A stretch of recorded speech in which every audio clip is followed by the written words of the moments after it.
So how significant, Sarfaraz, is it in acquiring recommendations, and is it really decisive in finally landing the job here in Canada?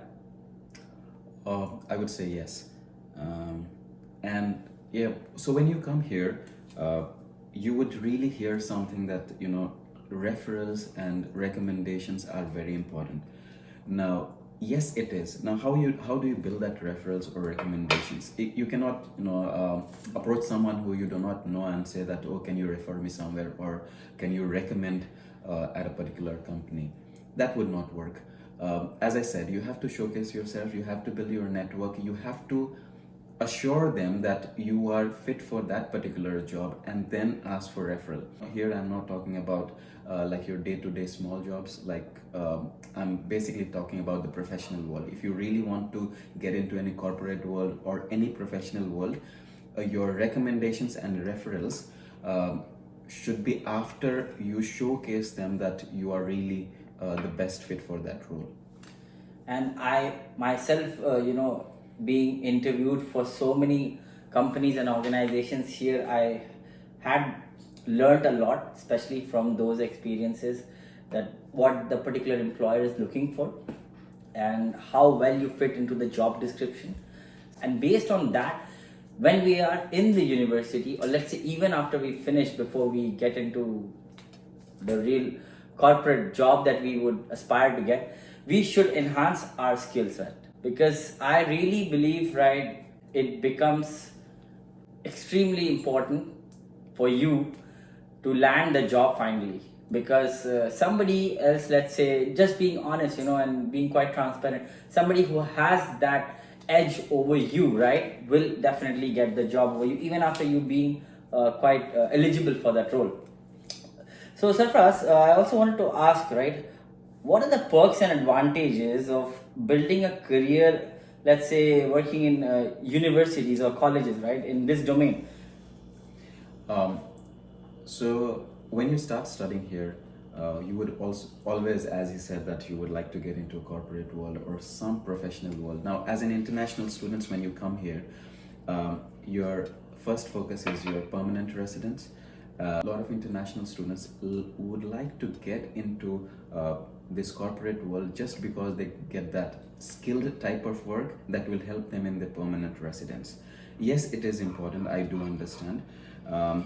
Now, when you only talk about the corporate world, and if I have to compare that with, let's say, colleges or universities, when I came here, I also, while I was studying, I wanted to get into a corporate world because I wanted to do what I used to do in India. When you see the job profiles on LinkedIn or maybe Indeed, sometimes they also post what is the basic wage for that particular job. When I compared what they are paying in corporate world and what they are paying in universities or colleges, even I'm not talking about like just being a professor, even like a student coordinator or any kind of work at colleges or university, the pay scale has a huge difference. Also, you do not get into that corporate slavery again. So that's why I chose that I should build something, or I should get into this university or college rather than getting back into the corporate world. Because I believe he's already worked in the corporate world back in India, and now he wanted to have a different experience of pursuing a career in a different field. And I'm pretty impressed with this idea, because most students, I believe, do not focus in this area, especially when they want to get jobs, and it's quite practical for them. I'm not too sure how academically oriented students are, but it definitely makes a big difference for you, where it also helps you.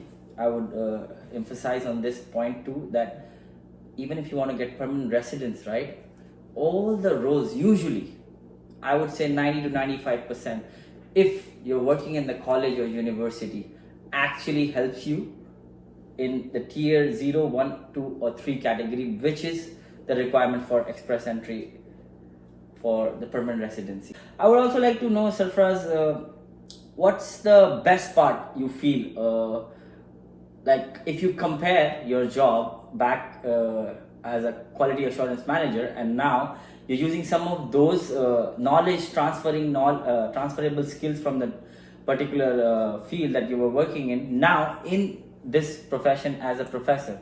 I believe he's teaching a management information system and spreadsheet designing, as he told me. So what do you teach the students in the college? All right. So before I answer that question, while we were discussing about the last topic, he said that why not college and universities rather than looking into the corporate world? The answer to that would be, maybe I'll try to simplify that. So correlating to what we answered previously, that building a network, getting referrals, recommendations are important. Now, in college, when you are doing better than the others, people already know you, the teachers know you, there are a lot of people around who actually knows you. So why not build that as a referral, that then rather than stopping it there and again starting to build a referral outside to get into a corporate world? Starting from scratch zero, time and time again, right? It's much more challenging, I believe, and sometimes you really get frustrated because you feel like you have all the credible eligibility requirements for the job, but it's just that, like I said earlier as well, right? Building that recommendation and referral becomes decisive actually in landing the job. And now coming back to his question, what do I normally teach? So I teach information management and spreadsheet designing. So these are basically the tools. I would like to talk about like the education system back in India or like maybe here, and how the world is progressing. When I started teaching, my only focus was to do a continuous improvement on how the classroom learning is being done. Now, it shouldn't be that what you are learning or at college or university is very different to the outside world and what happens in a corporate world. What I teach is your basic skills of Excel, Microsoft, and everything that you actually need in the corporate world.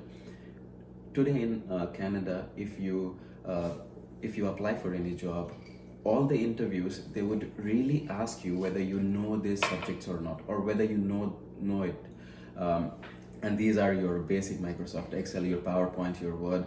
So I thought, like, why not teach this subject? So yes. And basically, the elementary thing I myself witnessed while I gave a lot of interviews, right? For example, I had been asked so many times about different formulas and functions, which I believe is not actually really difficult to learn, even if you're not studying in the university or if you're not taking this particular subject. You should go ahead and do such courses through LinkedIn. It's pretty awesome. Most of the courses that they have, it's absolutely free. So you can learn there as well.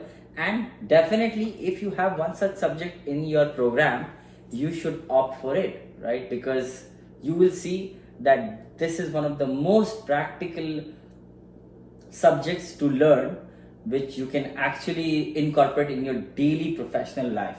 Now, just one, I would like a little bit of disagreement on the point that, when you do learnings on LinkedIn, not actually a disagreement, but I would like to say that when you do these learnings online, maybe your LinkedIn or Google certification, it should not be just to show that as a certificate. You should actually practice that. Now, this Excel, PowerPoint, Microsoft, everything is like your maths. Unless you practice that day in, day out, you would not actually know how to do it. You do not want to, just do a certification, get into a real world, and you do not know what to do on your job. So you do this certification through these online courses. I have no problem in that, but you should be practicing that, and that's where you actually know how to do that. And that, I believe, is 100% true for anything that you want to get better at, right? So finally, I would just say, yearn to learn, and then you will definitely earn. And anything else, Sarfraz, you want to say before we wrap up? No, that's all from my side. Guys, I just wanted to share this information that it is very difficult. You come as an international student to Canada and you try establishing your career here. But I would like to say, if you have come with the mindset that yes, you really have to do something, I mean, you will do it. It is not that if you have just come here and do some basic job, just looking for an opportunity to come outside of your country and do something here, that's where you see this negativity on social world, that the bad side of Canada. But if you have really something in your mind that okay, yeah, and you believe in yourself that you will be able to do something, you will do it. There is no doubt in that. Mindset is everything, guys. So I believe you got to be relentless in your pursuit for success, right? Nothing comes easy in life, as we all know, but if you're determined and you have that focus, you will be in the right path. I'm quite sure about it, right? It's just that sometimes somebody gets lucky. They might achieve that target earlier than what they expect, but sooner or later, right, you just have to be persistent and continue with the hard work. So students and professionals, keep striving hard, and we'll see you in the next video. Ciao.